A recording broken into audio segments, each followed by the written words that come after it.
On it, coach of the USSR Tarasova commented on the phenomenon of two-time world champion Ilia Malinin, an American. "I don't think anyone in the world can compete with Ilia Malinin yet. He's a clear leader by a wide margin. I believe he's here to stay. He's our figure skating genius. He's incomparable. He's like no one else. It's great that he's being coached by his parents, Russians who previously worked in St. Petersburg."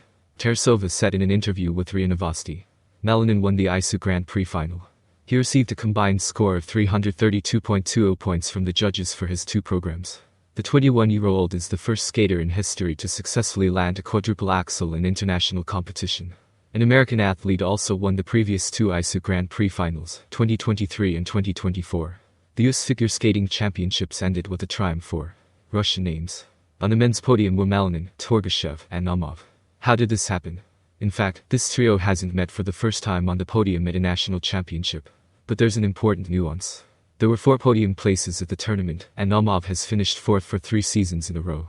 So, this is the first time that the top 3 Russian names have appeared at the US Championships. And this is important not because of the medal distribution, but in light of the upcoming Olympics, where the Americans have 3 quotas.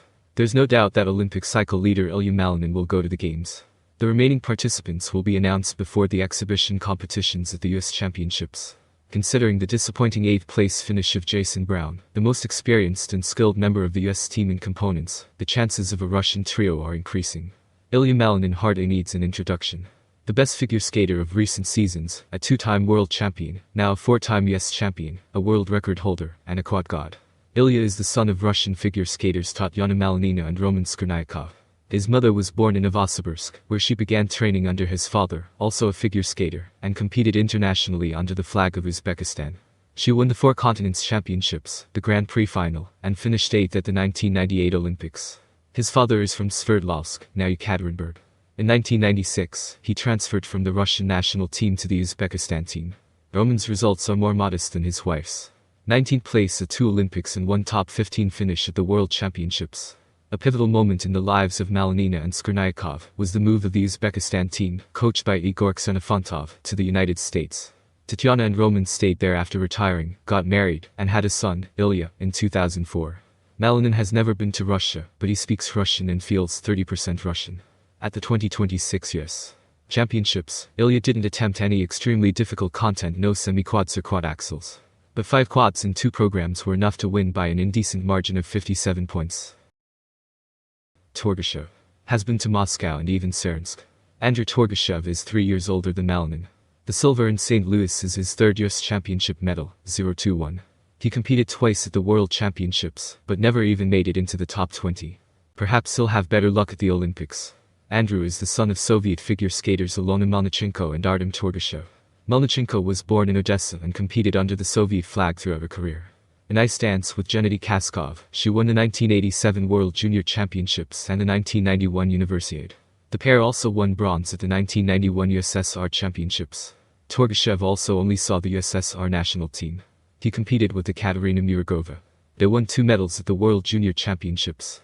Bronze in 1986 and silver in 1987.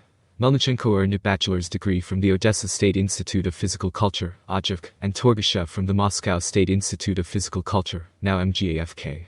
They applied their knowledge to the United States, where Andrew was born. Unlike Ilya, he came to Russia, he attended competitions in Cernsk and visited Moscow. His assessment of how Russian he is: 65% American, 35% Russian. Even a fall on a quad-toe loop in the short program didn't stop Torgashev from winning silver at the US Championships. He landed the jump twice in the free skate and comfortably finished 2nd.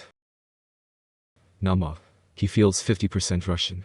Maxim Naumov, the same age as Torgashev, finished 3rd at the US Championships for the first time. He had previously finished 4th 3 times in a row. Naumov is the son of star Russian figure skaters Evgenia Shishkova and Vadim Naumov. Evgenia and Vadim were born in Leningrad. They teamed up in the mid-1980s and had a distinguished career together. 3 World Championship medals, including gold at the 1994 World Championships, 5 European Championships, and victories at the Grand Prix final and the Russian Championships in 1996. They fell just short of winning the Games medals. Shishkova and Naumov finished 5th in Albertville 1992 and 4th in Lillehammer 1994. In 1995, while still competing, Evgenia and Vadim married, and in the late 1990s, they moved to the United States. Maxim was born there. Incidentally, he considers himself 20% more Russian than Malanin. 50/50. On January 29, 2025, Shishkova and Naumov died in a plane crash over Washington. In memory of his parents, Maxim performed an exhibition routine to the city that doesn't exist, and at the US Championships, he sat in kick with their photograph. In St. Louis, Naumov performed one clean quad in 2 programs, but so far, only Malanin has had any real cosmic content in the United States. Maxim's less-than-stellar performance earned him bronze, a 0.09-point lead over 4th place.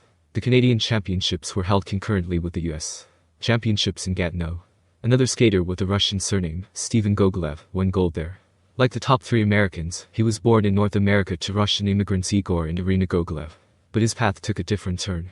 Steven's mother was a figure skater but never reached the top level. Gogolev also lived in Russia for a time, training with Alexander Tarasov in Ekaterinburg early in his career. So Petr Gumenik will definitely have someone to chat with in his native language at the Olympics. Girls. Amber Glenn won her 3rd consecutive US Championships, and she was as happy as if she'd won Olympic gold. Glenn was already crying after the short program, and even before. There, she landed a clean triple axel and a personal best score, 83.05. But she entered the free skate after solid performances from Alyssa Liu and Isabel Oviedo, who were already receiving a standing ovation from the crowd. No easy task. 26-year-old Amber managed it, albeit not without mistakes. She under-rotated a quadruple axel, her main weapon not only at the US Championships, but also at Worlds, and a triple loop by half a turn. But it was enough. 150 for the free skate. More than Adelia Petrosyan scored at the 2026 Russian Championships, where, with a fall, butterfly, and step out, she scored 149.43. And then a whirlwind of emotions. Here's Glenn's first reaction to her winning score. The look on her coach Damien Allen's face is priceless. Allen couldn't believe what he was seeing and asked directly into the camera, "What?" Tears of joy immediately broke out. Amber's father was also crying in the stands. Alyssa Liu and Isabel Oviedo rejoiced for Glenn along with the entire audience. The happy skaters hugged each other. Liu repeats, "We deserved it." All 3 screamed with joy they were going to the Olympics. At the press conference, Glenn was the picture of modesty. "I'm incredibly grateful. It was incredible. I got to skate after these 2 incredible girls made a splash. So I'm glad I didn't disappoint you too much." And this despite Amber's stomach discomfort before the competition. "I felt like I was going to throw up. My stomach hurt all day. Phew. I was just trying to feel my body in the ice, and I think my years of experience paid off." Consistent triple axels and a victory over the reigning world champion are a powerful argument for Glenn in Milan 2026. But will she have the strength and passion to produce such performances again? Glenn hasn't been particularly successful in the past. Yes, she won the US Championships for the 3rd time in a row, but in previous seasons, there were always American skaters who outscored her at major competitions. In 2024, Oviedo finished 3rd in the country, losing to Glenn, but she took silver at the World Championships. Amber only finished 10th. In 2025, Glenn beat Liu at the US Championships, but at Worlds, she was the worst of the Americans, albeit with a solid 5th place, losing not only to Alyssa, but also to Oviedo again. Elena Vitsekovskaya also has doubts. "The only thing that bothers me is that such a performance wasn't supposed to happen at that time." Now, Glenn in Milan is one of the most exciting intrigues for me. Perhaps because I don't really believe Amber will be able to skate such a program twice in a row. But the US women's team hasn't had such a strong one in a long time. That's a fact. Amber's own prediction. "If we do our job in Milan, then most likely one of us will be among the leaders." Amber is already 26, and she's improving every year, but she hasn't yet achieved any major awards. On paper, she's definitely one of the favorites heading into Milan. She's already beaten world champion Liu, and the Japanese team is also within her reach. Glenn hasn't faced Petrosyan alone, but the American has a consistent triple axel and global credibility. An American woman hasn't won an individual Olympic medal since Sasha Cohen's silver in Turin 2006. Now seems like a good opportunity to return to the podium.